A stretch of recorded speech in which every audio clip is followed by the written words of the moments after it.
2023 से वंचित अभ्यर्थी हूं और हमारी मांग यही है कि जो एक साल पहले हमारी प्रोविजन सूची से जो बंदे बाहर किए हुए हैं 16 महीने से हम नियुक्ति का इंतज़ार कर रहे थे और अचानक से दूसरे कैडर को इन करने से हमारी को बाहर कर दिया और दूसरे कैडर को प्रोविजन सूची में न उनकी कोई प्रोविजन सूची निकली थी, वो ओनली फॉर डीबी लिस्ट में थे, उनको कोई प्रोविजन सूची में चयनित नहीं थे वो।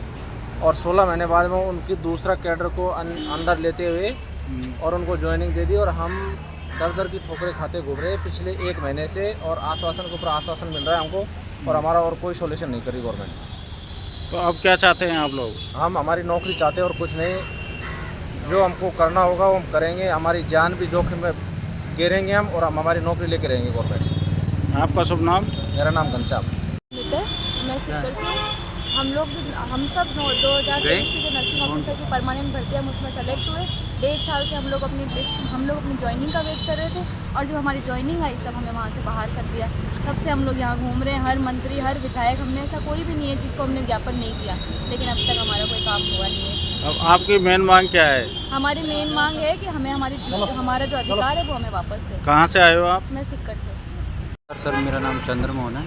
सर हम लोग जो इकट्ठे हुए हैं इसका कारण ये है कि हम लोग नर्सिंग भर्ती 2023 में सिलेक्टेड कैंडिडेट थे हम, जो कि अभी फाइनल सूची में परिवर्तन के कारण हम लोग 1000 कैंडिडेट के लगभग बाहर हो गए। जब हम बाहर हुए तो हमने पूछा कि भाई हमें क्यों बाहर कर दिया गया, तो इन्होंने हमें सीधा सा जवाब दिया कि कुछ अन्य कैडर था जिसको अंदर ले लिया गया, उसकी वजह से आप लोग बाहर हो गए। अन्य कैडर का मतलब क्या हुआ? अन्य कैडर है CHO, अच्छा, कम्युनिटी हेल्थ ऑफिसर। तो सर मेन बात ये है कि सरकार का काम होता है कि रोज़गार देना। CHO ऑलरेडी रोज़गार में थे, उनकी बढ़िया जॉब थी, 40-45 हज़ार मिल रहे थे उनको, और फिर भी उसको वहाँ से हटाकर हमारी नर्सिंग में ले आए। उनको लगभग 1000 कैंडिडेटों को यहाँ पे ज्वाइनिंग दे दी उन्होंने, जो कि फील्ड भी अलग है, कार्य क्षेत्र भी अलग है, सब कुछ अलग है सर।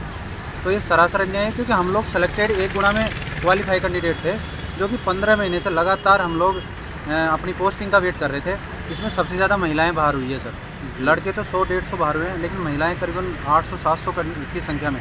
और जबकि राम राज्य सरकार है अभी, तो महिलाओं पे सरेआम यहाँ पे अत्याचार हो रहा है, उनकी रोजी रोटी छीनी जा रही है साहब।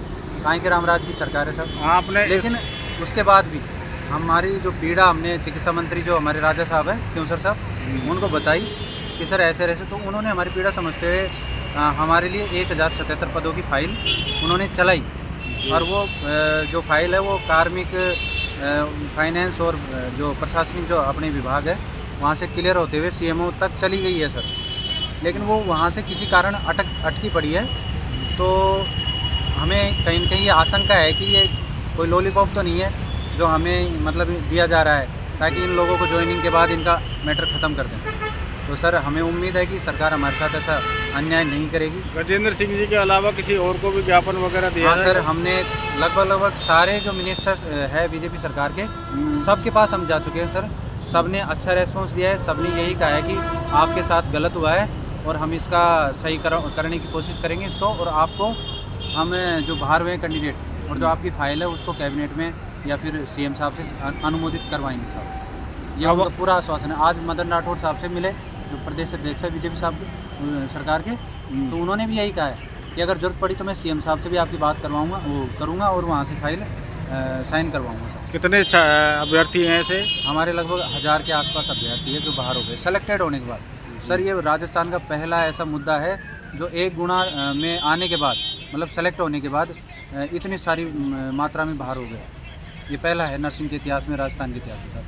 तो इतना बड़ा अन्याय सर युवाओं के साथ। आपका शुभ नाम? मेरा नाम चंद्रमोहन है सर। चंद्रमोहन जी कहाँ से हैं आप? मैं दौसा से हूँ सर जी। और कहाँ के लोग अभ्यर्थी हैं? प्रत्येक जिले के सब अलग अलग ज़िले से आए हुए हैं, सब है। कोई कहाँ का है, वो दूर डूंगरपुर बांसवाड़ा के डेली, जबकि 1.5 महीने मतलब 6 दिसंबर को ये लिस्ट आई थी, उसके बाद में सब यहीं पड़े, अपने घर बार छोड़ रखा है सबने। बच्चों को, छोटे छोटे बच्चों को लेके आ रही है यहाँ पे जो महिलाएं हैं वो, क्योंकि सर इसमें ऐसी परिस्थिति पैदा हो चुकी है कि क्योंकि इसको बहुत समय हो गया है, 16 महीने के आसपास हो गया है इसको हमें सेलेक्ट हुए। हम इसी का वेट कर रहे थे पोस्टिंग का। तो सर कईयों के रिश्ते हो चुके हैं, तो जब रिश्ता तय हुआ था तो लड़कियाँ ये थी कि भाई नर्सिंग ऑफिसर के पद पर इनको ज्वाइनिंग मिलेगी, उसी आधार पर इनका रिश्ते तय हो गए थे। अच्छा, रिश्ते भी टूट गए? हाँ सर, तो रिश्ते सबके रिश्ते सब टूट रहे हैं सब, क्योंकि अब बाहर निकाल दिया तो ये कह रहे हैं कि हमसे झूठ बोल के आपने रिश्ता तय कर लिया। तो ये मतलब हम युवाओं के साथ इतना मतलब मानसिक रूप से, फाइनेंशियल कंडीशन, हर तरीके से मतलब बहुत ही अन्याय हो रहा है साहब।